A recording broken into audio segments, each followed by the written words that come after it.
할렐루야.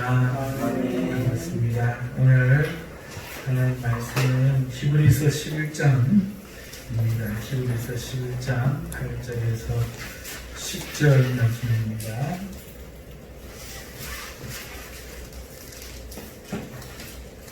히브리서 11장 8절에서 10절 말씀.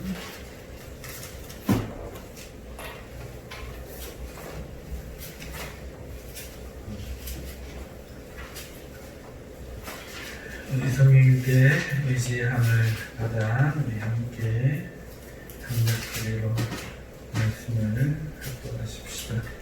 다 같이 읽겠습니다. 믿음으로 아브라함은 부르심을 받았을 때에 순종하여 장래의 유혹으로 악할 땅에 나아갔을 때 알바를 알지 못하고 도망갔으며 믿음으로 그가 이방의 땅에 있는 것 같이 약속의 땅에 거류하여 동일한 약속을 유혹으로 함께 받은 이삭 및 야곱과 더불어 장막에 거하였으니 이는 그가 하나님이 계획하시고 70일 그가 있는 성을 받았습니다. 아멘.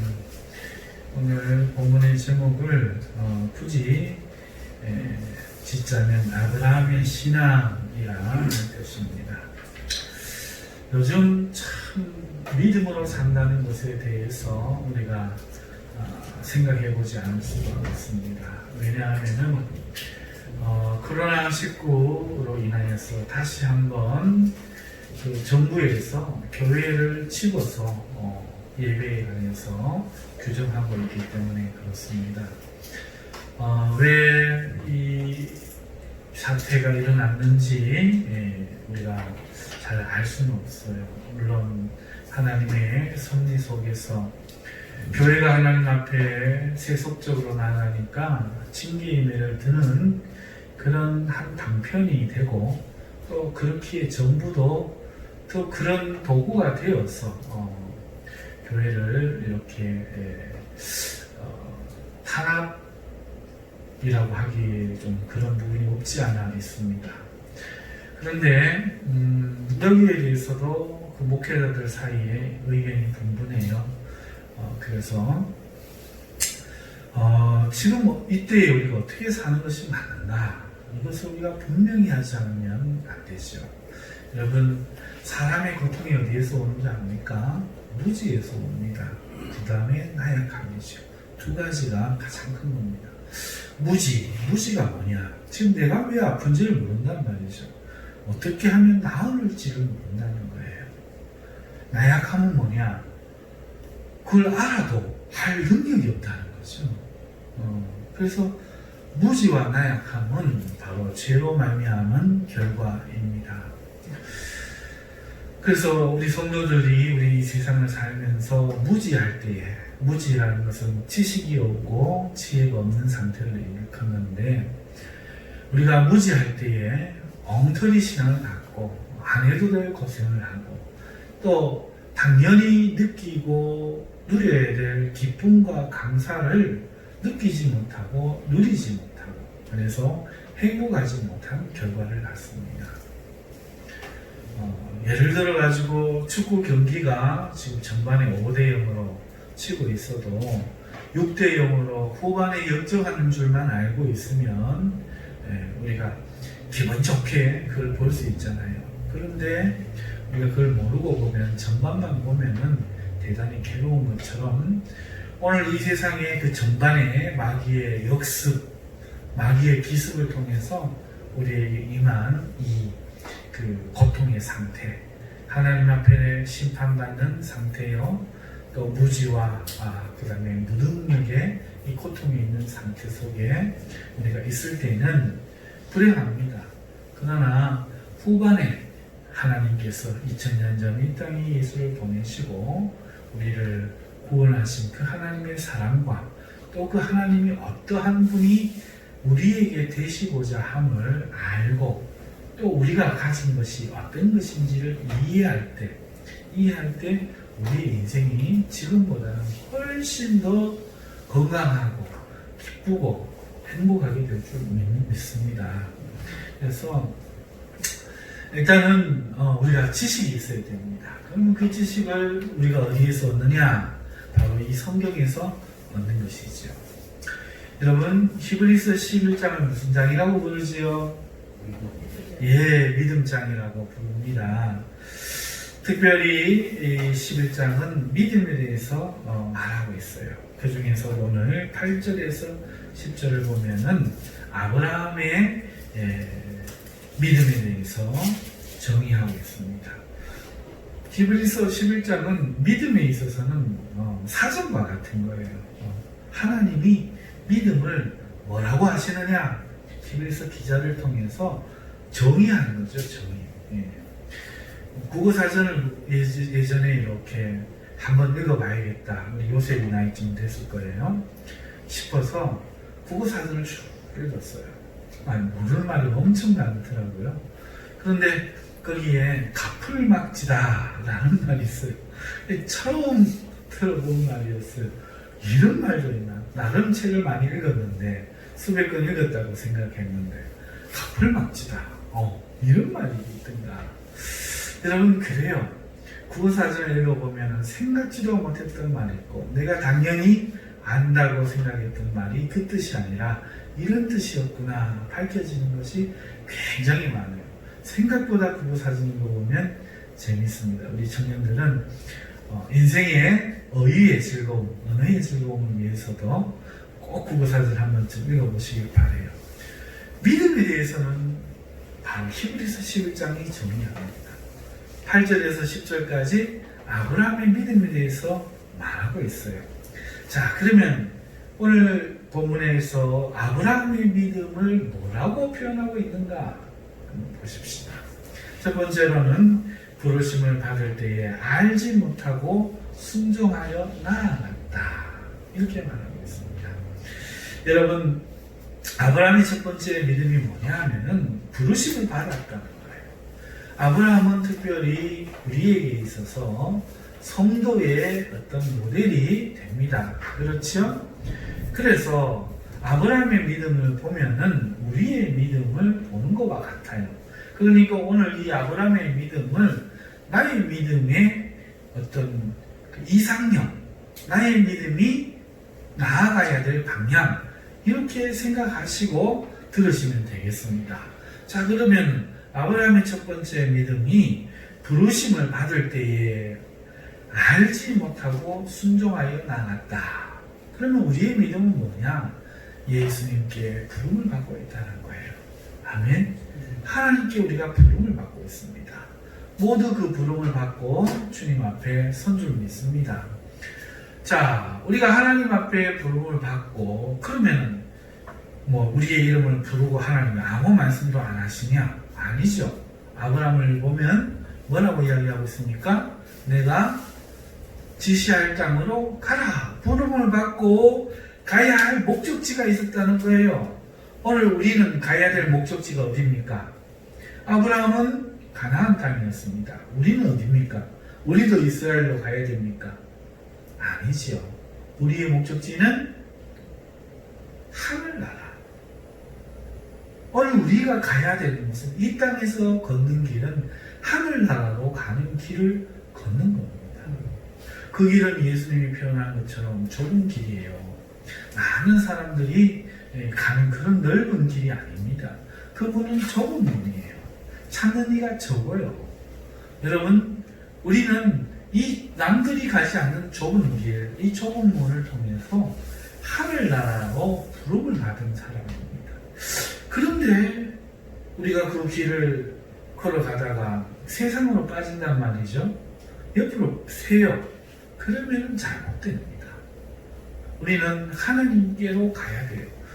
사랑하는 성도들이요, 우리가 가는 길은 세상에서 좋은 대학 가고 세상에서 잘되고 세상에서 행복하고 세상에서 인어공주 되는 것이 아니라 세상에서 하나님 나라로 등을 돌리고 하나님께로 가는 그 길을 가는 사람입니다.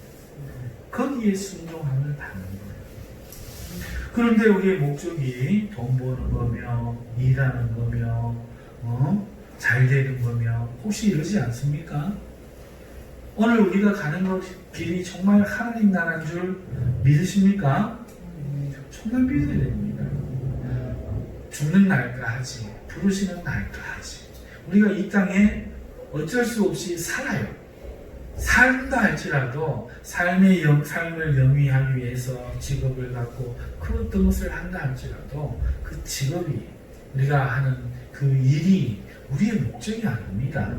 오늘 우리는 이 어린 학생들이나 나이가 드신 분이나 한결같이 하나님 나라를 향하여 부름받았다는 걸 잊지 말아야 돼요. 그래서 아브라함의 목적은 아브라함은 부르심을 받을 때에 알지 못하고 나아가요. 가나안 땅입니다. 거기는 눈에 보이는 땅이었습니다. 그것은 영적으로 오늘 우리가 부름받는 하나님의 도성, 하나님의 나라를 향하여 우리가 오늘 구원의 부름을 받고 이 땅을 살더라도 하나님을 목적으로 두고 천국을 목적으로 두고 나아가는 그 믿음을 표현하는 말이죠. 자, 그런데 알지 못했다. 여러분, 가나안 땅이 어디 있는지, 가나안 땅으로 어디로 가야 되는지 아브라함은 처음에 알지 못하고 갔어요. 오늘 우리가 천국을 가는데요, 알지 못하고 갑니다. 알고 가는 사람이 별로 없어요. 길을 가다 보면 여기가 어딘지 헷갈릴 때가 많아요. 딱 이정표가 있고 넓은 길이 있고 잘 보면 보이는 그런 길이면 괜찮은데 우리의 길이 믿음의 길이야. 그래서 이 길이 모든 사람이 인정하고 알고 있는 그 길이 아니라 믿음의 눈을 가진 사람에게만 보이는 길입니다. 예수님 뭐하러 믿노? 너 그래가지고 비판을 받을 수도 있어요. 예수님을 믿는데 잘 돼야 되는데, 아브라함은 복을 받기 위해 부름을 받았는데 예수님 믿고 잘 안 될 수도 있어요. 예수님 믿고 고통을 받을 수도 있습니다. 기도하는데 응답이 안 될 때도 있어요. 참 이상한 일이죠. 자, 그러하기 때문에 오늘 우리는 알지 못하고 그 길을 가지만, 그렇지만 순종하는 이 길을 나아갑니다. 자, 정리하면 첫 번째 믿음은 뭐냐? 하나님을 주인으로 인정하고 신으로 인정하고 그의 부르심을 받아들여서 그가 하시는 언약을 내 마음에 받아들이고 내가 가야 될 길이 어떤 길인지 알지 못하지만 재지 않고 나간다는 거예요. 이해하고 나서 알고 나서 가는 것이 아니라 모르는 상태에서 순종하여 떠나가는 겁니다. 그런데 오늘날 이게 참 안 돼요. 성도들이 용기를 내는 데 있어서 주님의 말씀대로 사는 데 있어서 꼭 뭔가를 이해하고 알고 나서 하려고 해요. 그러면 안 됩니다. 하나님의 길은 우리의 이해의 길에 있지 않습니다. 홍해 속에 우리의 길이 있고 반석 속에 우리가 마셔야 될 샘이 있습니다. 그러니 어찌 머리로 이해합니까? 내가 이해가 되지 않아도 믿음으로 가는 그 길, 믿음으로 순종하는 그 길, 바로 하나님 나라로 가는 길입니다. 오직 약속을 붙들고 하는 소망의 행위, 그게 아브라함의 믿음이었다 하는 겁니다.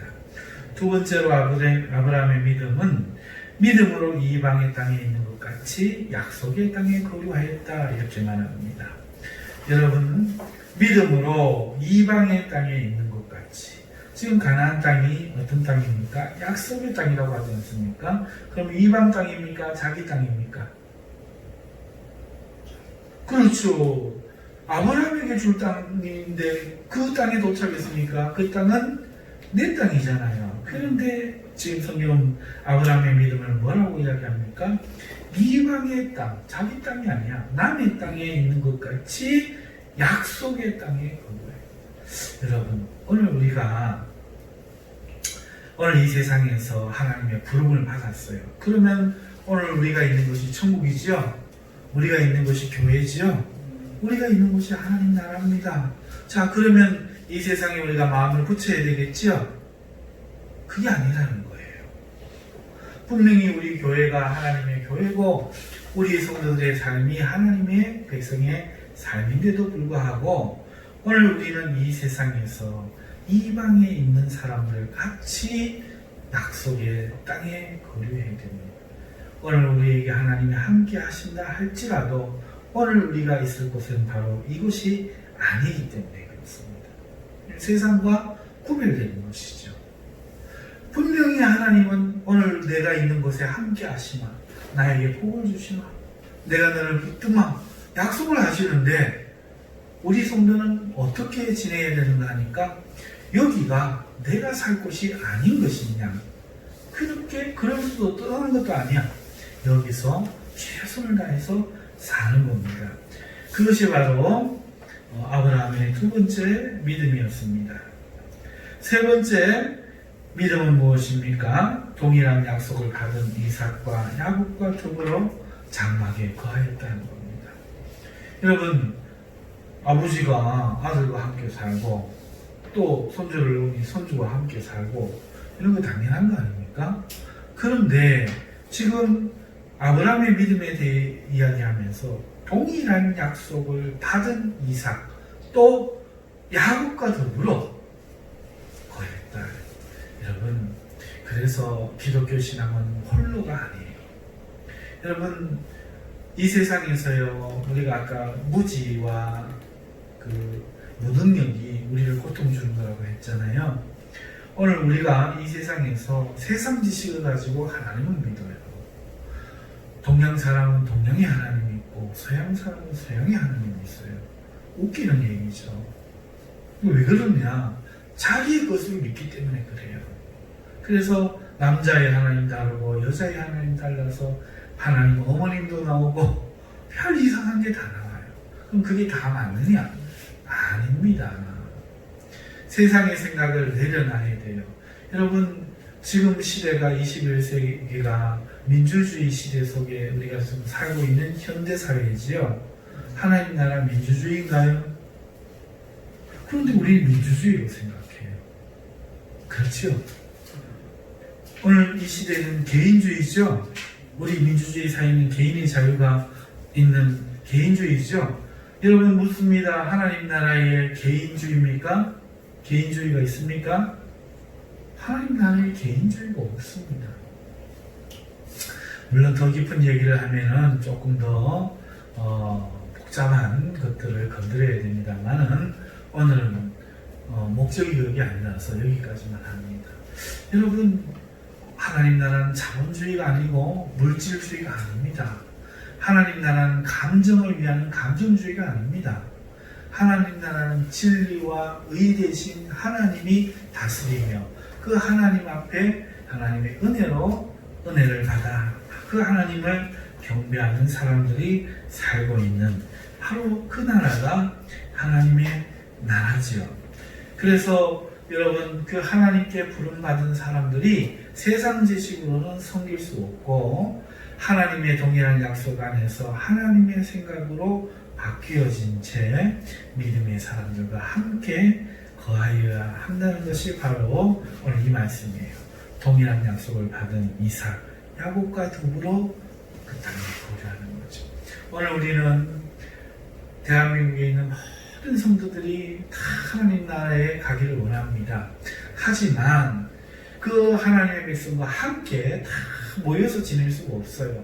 그래서 하나님께서는 특별히 교회별로, 지교회별로 하나님 교회를 세우시고 아시아에 계시록 7교회가 섰죠. 그리고 하나님께서 그 교회들에게 시대를 살아가는 모습을 이야기하시고 그 교회, 각 교회마다 지도자와 또 그 지도자를 심판하는 말씀과 또 그 성도들 각 한 사람 한 사람의 거룩한 사람들을 친히 아시는 모습을 보여주시지요. 그러니까 초대교회에 운운하면서 무교회주의, 가정예배, 이게 틀린 말이에요. 가정예배 드려야 되느냐 안 드려야 되느냐? 드려야 됩니다. 우리 장로님쯤 되면, 우리 집사님쯤 되면 가정예배 드려야 돼요. 드리는 게 맞습니다. 자녀들을 모아놓고 하나님 말씀을 가르치는 게 맞아요. 부모가 뭘 가르칩니까? 세상의 것을 많이 가르쳐가 뭐합니까? 더 가르쳐야 될 것 있다면 바로 하나님의 말씀이지요. 그렇죠? 그러니까 세상의 것도 가르치는데 하나님 말씀 안 가르쳐야 되겠습니까? 그러니 가정 예배를 통해서 신앙의 유전을 잘 물려줘야 되죠. 오늘 아브라함이 이 약속의 땅에 거하면서 이삭과 야곱과 더불어 거했다는 거예요. 오늘 성도들이 각 지교회에서 하나님께서 묶어주신 그 영적인 가족과 함께 형제를 사랑하라는 그 하나님의 명령을 수행하기 위하여, 그리고 하나님 예배하는 일을 위하여 우리가 함께 뭉쳤다. 이 교회는 하나님 교회, 하나님 백성 아니냐, 그런 얘기가 아니에요. 다 맞습니다. 맞는데 각 교회별로 하나님께서 주신 은혜가 있고 소속이 있다 하는 겁니다. 자, 그것이 신앙의 믿음의 본질이기 때문에, 아브라함의 믿음이기 때문에 동일하게 또한 우리의 믿음입니다. 그래서 무교회주의로 가정예배를 드리면서 가정교회를 세운다는 말은 하나님의 말씀을 오해하고 잘 모르고 있는 말씀이라 할 것입니다. 하나님이 계시록을 통해서 주시는 이 말씀을 잘 받으시기 바랍니다. 자, 그러면서 이 아브라함이 야곱과 더불어 어디에 거하였다? 장막에 거하였다. 여러분, 장막에 거한다. 이게 뭐 특별한 이야기일까요? 이스라엘 백성들이 다 어디에 살았습니까? 장막에 살았죠. 장막에 삽니다. 지금도 목축업을 하는 베두인들은 장막을 쳐놓고 살고 있고, 이스라엘 백성이 그랬던 것처럼 손님이 오면 급진히 대접을 하면서 손님을 지극정성으로 모시는 그런 풍습이 그대로 현재 전해져 오고 있습니다. 이스라엘 백성이 그랬죠. 근데 이스라엘 백성이 다 장막 가운데 산다고 해서 모든 사람이 장막 가운데 사느냐? 여러분, 예루살렘에 돌집이 많아요, 적어요? 많아요. 그러면 다른 데는요? 많겠죠. 많습니다. 집을 지어놓고 삽니다. 특별히 아브라함 같은 사람은 얼마나 부자지요? 어마어마한 부자지요. 그러면은 집 한 채 짓기 쉬워요, 어려워요? 그런데도 집을 지었어요, 안 지었어요? 왜요? 집을 안 짓고 장막에 거주합니다. 돈이 많이 있는데도 불구하고 장막에 거주합니다. 아브라함의 믿음 네 번째가 뭡니까? 그 이유가 하나님이 계획하시고 지으시는 성을 바라기 때문이다. 합니다. 자, 참 이상해요. 복을 주셨어요. 하나님이 복을 주기 위해서 자손을 주기 위하여 부르셨어요. 그래서 할 바를 알지 못하고 순종하여 가나안 땅에 도착했어요. 도착해서 지금 복을 받았어요. 돈이 많습니다. 자손들이 있습니다. 부자가 되었습니다. 그런데 성경은 지금 뭐라고 이야기합니까? 아브라함이 이방 땅으로 여긴다. 그래서 집을 짓지 않는다. 그래서 장막을 짓고 곧 떠날 사람의 마음가짐이 되어서 하늘을 바라보면서 하나님이 짓는 성, 자신이 짓는 성이 아니라 하나님이 계획하시고 짓는 성을 바라보는 삶을 살았다. 이게 히브리서 성경이 아브라함의 믿음에 대하여 정의하는 것이고, 믿음의 사람의 대표인 아브라함의 믿음이라면 오늘 이것은 그 아브라함의 동일한 믿음의 후예가 되는 우리가 가야 되는 믿음의 모습이죠. 아멘입니까? 여기 이질감이 있으면 안 돼요. 자, 그러면 말입니다. 아브라함을 이제 나누어 봅시다. 이 아브라함의 믿음, 이렇게 우리가 이제 설명을 쭉 했는데, 결국 아브라함의 믿음은 무엇일까?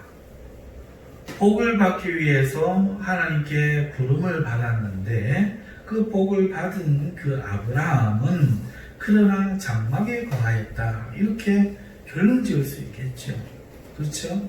자, 사랑하는 성도 여러분, 아브라함을 정리할 수 있는 키워드는 두 가지인 것 같습니다. 첫 번째는 복이 상징하는 부, 그 다음에 그 부를 누린 사람의 삶의 자세, 이렇게 그 믿음이 정의될 수 있겠죠. 이해가십니까? 자, 그럼 사랑하는 성도 여러분, 오늘 우리도 하나님께 복을 받는 사람인데, 아브라함의 복이라는 게 뭐였어요? 양이 많아지고 낙타가 많아지고 은과 금이 풍부해지는 겁니까?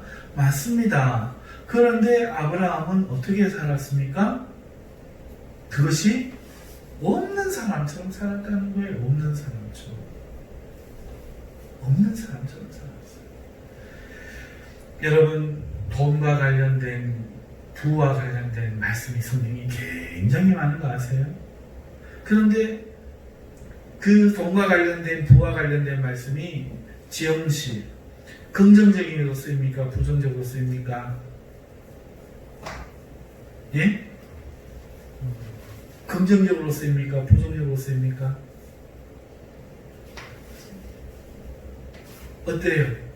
성경에 돈과 관련돼서 하나님이 긍정의 말씀을 주신 게 많아요? 부정의 말씀을 주신 게 많아요? 응? 부정적? 네, 맞아요. 부정적인 말씀. 놀랍게도 부정에 관한 말씀이 훨씬 많습니다. 칭찬하고 긍정적인 말씀을 찾으려고 하면 참 어려워요. 이게 칭찬인가? 이게 긍정인가 싶을 만큼. 복을 주셨더라 해서 복을 받은 어떤 그런 그 열매를 보고 좀 이게 긍정인가? 이렇게 생각해 볼 그런 것만 있는데, 그걸 긍정이라고 생각하려고 하니 그 사람이 그 돈 때문에 망하거든. 그러니 그것도 긍정이 아니야. 여러분, 이 돈에 관해서 여러분 가장 기억에 남는 말씀 중에 하나가 저는 부자와 거지 나사로예요. 부자는 부자라는 이유만으로 그 부자고 잘못했나요? 그냥 뭐 맨날 잔치나 벌이고, 여러분 뭐 하나님 주신 거 갖고 내가 내 걸로 먹고 내 친구들과 모여서 잔치 벌이고 쓰는데 그게 죄인가요? 아니죠. 그 죄 아닙니다. 내 거 내가 하는 거잖아요. 죄가 아닙니다. 자, 그런데 부자는 어디로 갑니까? 지옥으로 갑니다. 거지 나사는 어디 갑니까? 가난한 게 벼슬인가요? 가난한 게 잘하는 건가요? 거지가 정말 칭찬받을 일인가요? 그런데 어디 갑니까? 천국 갑니다. 예수님 그 얘기 왜 합니까? 너무 이상해, 성경이. 진짜 너무 이상합니다. 그런데 예수님이 이런 이야기를 합니다. 천국 가는 것이 얼마나 힘들다고요? 부자가 천국 가는 거는 낙타가 하늘 귀 구멍으로 들어가는 것만큼 가능하다는 얘기예요? 못 가능하다는 얘기예요? 불가능하다는 얘기죠. 부자 천국 못 간다 이거예요. 그러나 하나님으로 할 수 있다고 했지 않습니까? 이러면 맞지, 할 수 있지 하나님. 그러나 부자는 천국 가는 게 그렇게 힘든 거예요. 그럼 하나님이 가난하게 해서 데리고 갈까요? 부자가 돼서 데리고 갈게 할까요? 모르지. 모르긴 해도 적어도 아브라함에게 답이 있죠. 장막을 거주하지. 돈이 아무 의미가 없는 거예요. 돈이 그렇게 많은데도 장막에 있는 사람이 얼마나 큰 가구를 들여놓겠어. 그 장막 안에다가. 그렇죠? 네. 그러니까 여러분, 돈에 대해서 성경이 말하는 거 한번 보십시오. 예수님이 부자 청년에 대해서 만나서 그 청년을 사랑하시지만 그 청년에 대해서 네가 다 재물을 어떻게 해라? 팔아서 가난한 사람들에게 나눠주고 난 후에 나를 따르라. 여러분, 부자 되기 위해서 예수님 믿습니까? 가난해지려고 예수님 믿습니까? 속셈을 한번 말해보세요. 속셈. 부자, 예수님 믿고 부자 된다면 좋습니까? 가난해진다면 좋습니까? 그런데 예수님은 이 부자 청년에게 모든 걸 다 팔아 가난한 자에게 주고 나를 따르라고 합니다.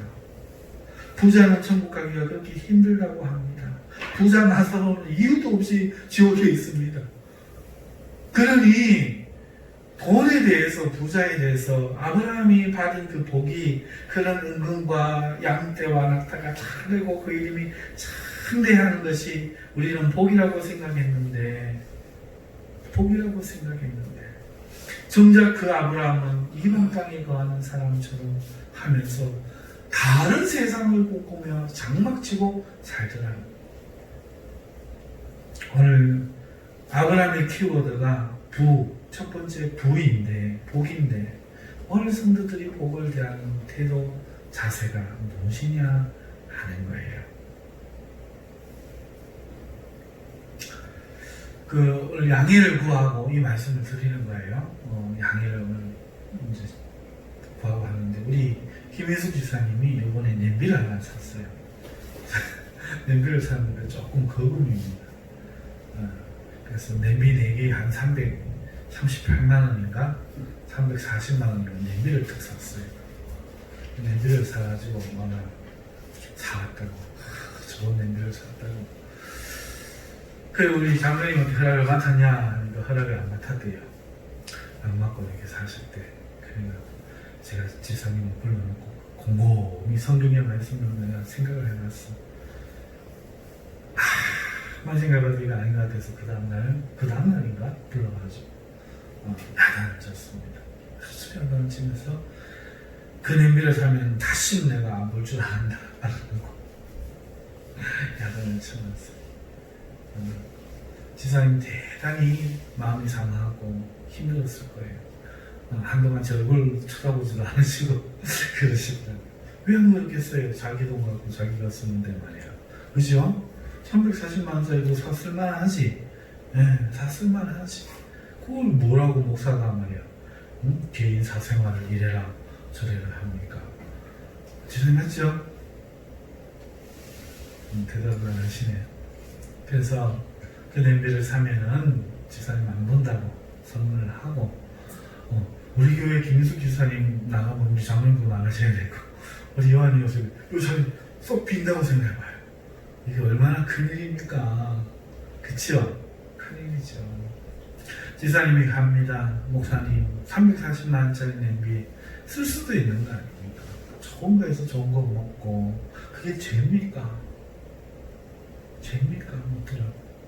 제가 여기서 죄 아닙니다. 아닌데 나는 앞으로 지사님 보고 싶지 않습니다. 그러니 그렇게 하시고 행동하십시오 하고 분명히 말씀을 드렸습니다. 부자 나사로가 그 잔치를 벌이고 그렇게 살았는데 그게 무슨 죄일까요? 그게 무슨 죄일까요? 죄가 아니죠.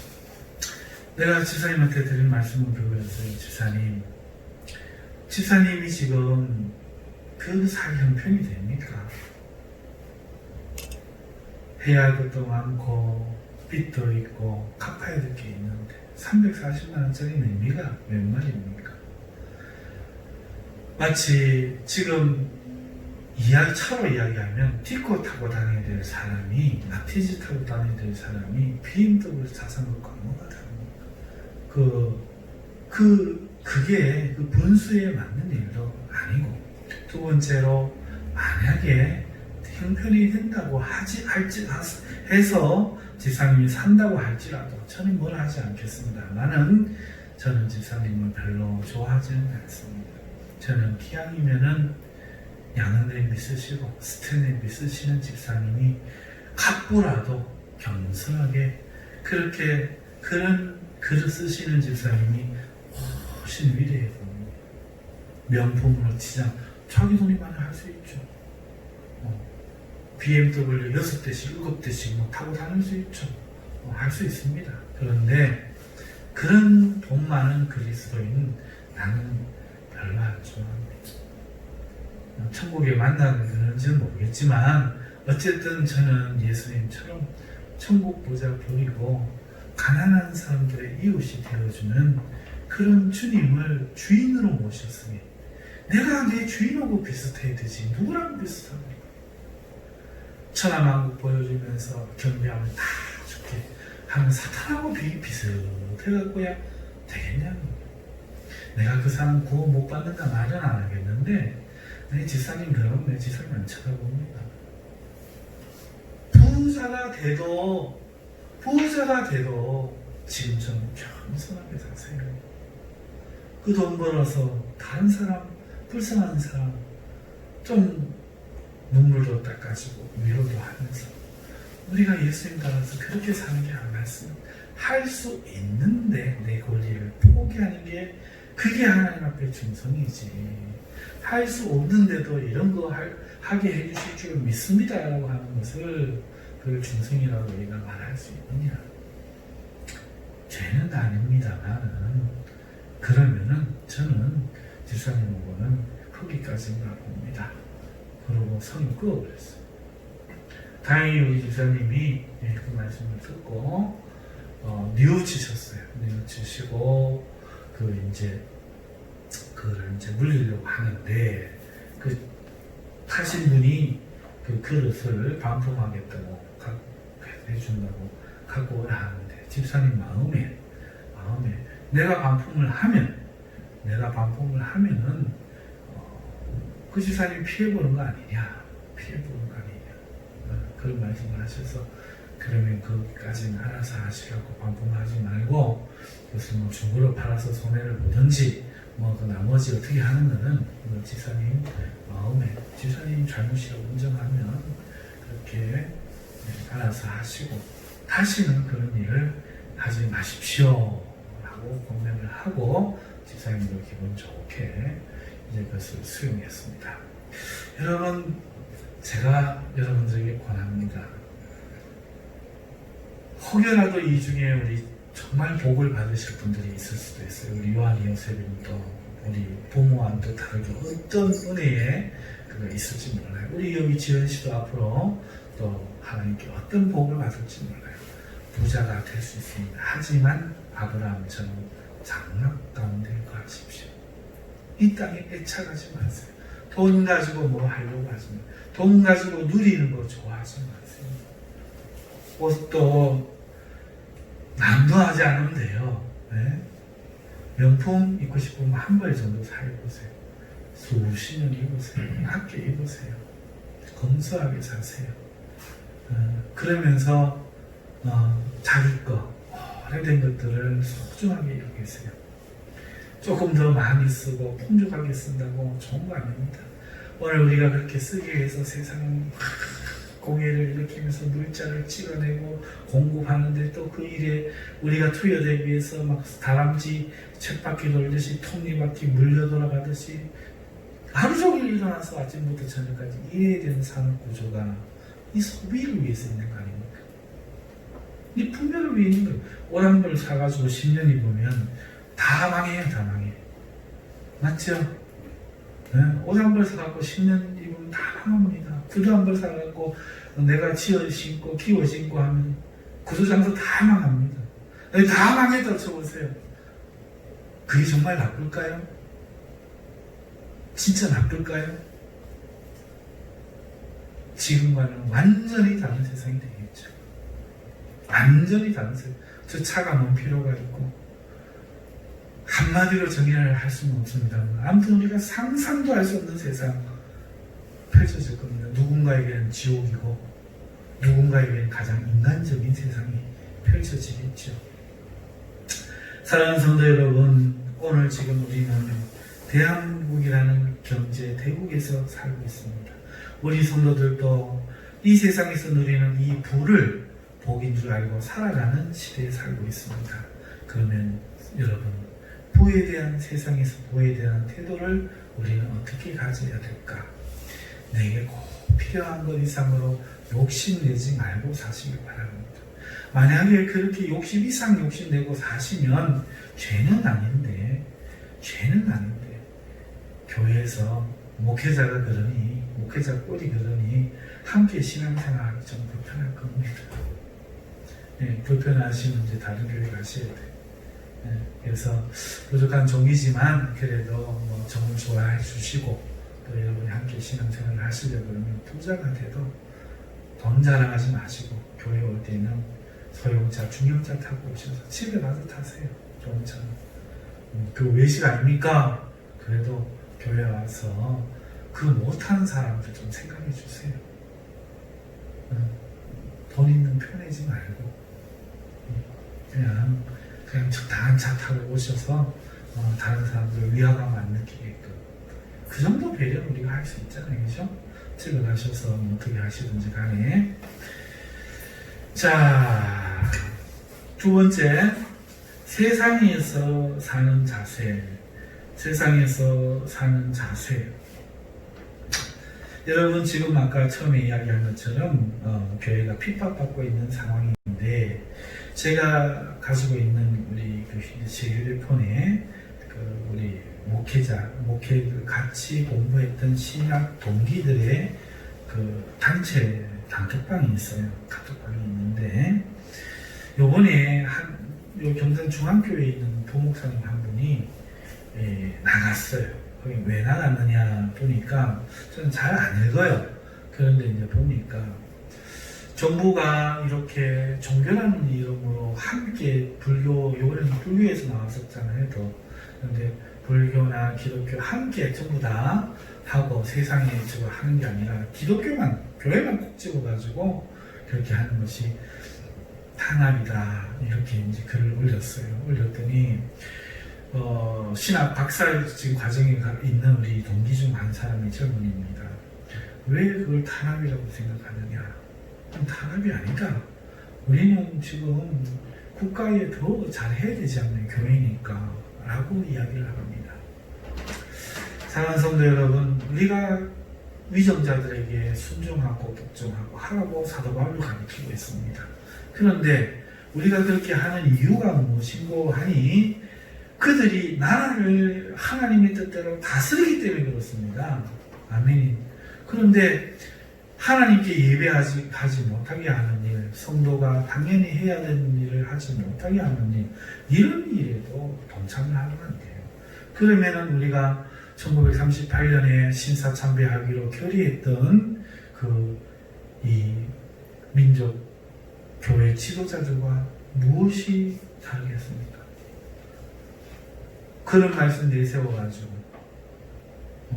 신사참배, 동방요배하는 것은 성경적으로 위배되지 않는다. 바로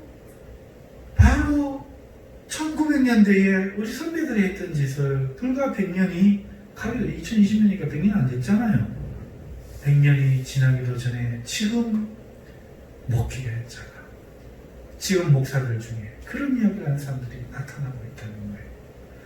세상에서 오늘 우리가 살아갈 때 이 세상을 어떻게 생각해야 되느냐? 우리의 존재를 세상에서 인정받는다는 생각 자체를 버려야 됩니다. 오늘 우리는 세상에서 구별된 사람들입니다. 메소포타미아를 떠나 가나안으로 가는 것도 그렇고 이제 그 뜻이 무엇인지 알았기 때문에 아브라함은 그 약속의 땅에서 조차 이방의 땅에 거하는 것 같이 거하였다 말하고 있어요. 세상에서 연을 끊고 하나님 나라로 향하여 가는 그 믿음의 여정을 그 땅에서 하고 있다는 사실을 우리가 깨닫는 것이죠. 이 세상 사는 것에 빠져서 세상 일을 하면서 우리가 그렇게 세상과 친하게 살아가는 그런 모습이 우리 신앙의 모습이 아니라 하는 것입니다. 이제 말씀을 맺습니다. 히브리서 11장에 특별히 8절부터 10절은 아브라함이라는 사람의 믿음이 나오는데 그 믿음이 뭐냐? 하나님의 복이 뭔지를 깨달았다는 거예요. 그 복이 뭡니까? 이 땅에서의 거부가 되고 자손이 많아지는 것이 사실 복이 아니라 하나님의 도성을 받을 약속, 그것이 복이었다는 것을 성경님을 이야기하고 있지 않습니까? 이는 그가 하나님의 계획하고 지으실 터가 있는 성을 받았습니다. 그렇죠? 가나안 땅에 도착했습니다. 자식도 낳았습니다. 이삭과 야곱이 다 하지 않습니까? 그게 복의 대상 내용이었어요. 땅이 내용이었고 그 자손이 그 복의 내용이었는데 은금과 낙대와 양태가 풍부해지는 것도 복인 줄 알았는데 이제 다 됐으니까 끝난 줄 알았는데 오히려 아브라함은 그것을 내려놓고 오히려 그 자녀들과 함께 더불어라고 돼 있죠. 더불어 뭐를 기다립니까? 장막에 살면서 하나님이 계획하시고 지으실 성을 바란다. 이렇게 이야기합니다. 이 아브라함의 믿음이에요. 오늘 이 땅에 살면서 하나님이 복을 줄 수도 있습니다. 하나님이 부하게 할 수도 있습니다. 잘되게 할 수도 있습니다.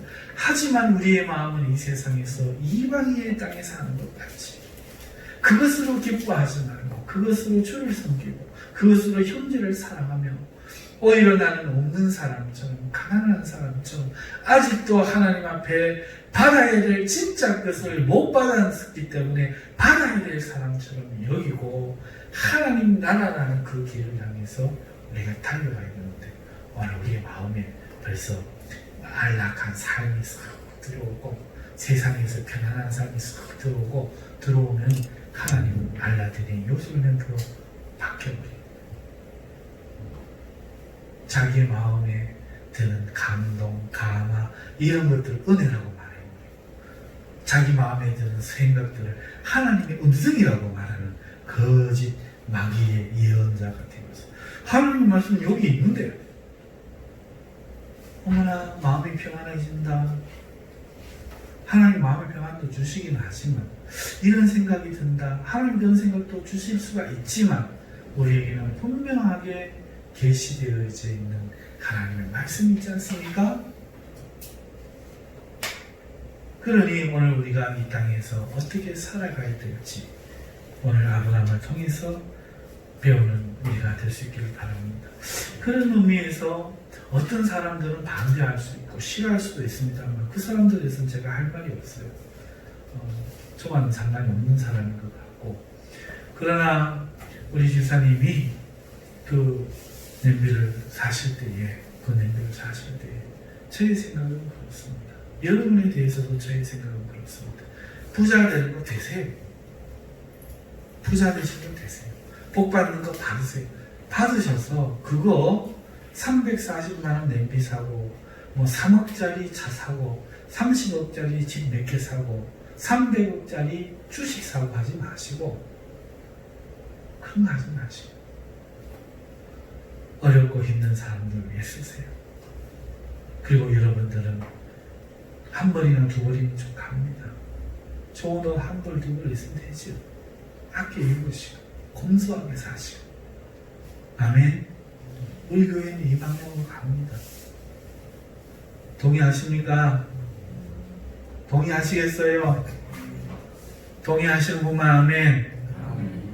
네. 없는 사람들 마음 위로하면서 그 형제들과 함께 하면서 그렇다고 해서 또 없는 형제들 뭐 그냥 내가 벌었고 막 나눠준다 이것도 하나님 뜻 아닙니다. 나도 좀 없이 있어도 없이 살고 대신에 더 없는 사람들 도와주면서 오늘 일용할 양식만 우리에게 있으면 족한 줄로 알고 그렇게 우리 살아가십시다. 그렇게 이 세상에 살면서 이 땅에 연연하지 말고 구별되게 하나님 도성을 바라보고 그게 진짜 복인 줄 알고 그렇게 살아갑시다. 그래야 오늘 이 세상이 오늘 우리를 인정하지 않고 핍박을 할 때에 기꺼이 순교할 수 있는 용기도 나옵니다. 우리가 하늘나라 가는 길이 분명하지 않다면 예배드리면 잡아간다, 예배드리면 벌금 때린다. 기꺼이 벌금 맞을 준비되어 있습니까? 여러분, 우리 교회가 벌금 낼 돈이 없어서 벌금을 하나님 지켜주시겠지만 그리 안 해서 벌금을 맞고 그래가지고 무너진다고 칩시다. 무너져서 교회가 사라진다고 칩시다. 여러분 어디에 가든지 여러분 그렇게 사세요. 천국에서 만납시다.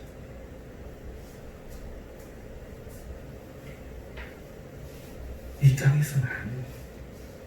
천국만 바라고 주님 한 분만 전부를 여기고 그렇게 우리의 신앙을 해나가면 악한 마귀도 우리를 손대지 못할 것이요 우리의 믿음은 거룩한 정금과 같이 빛나는 모습이 되어서 주님께 발견될 줄 믿습니다.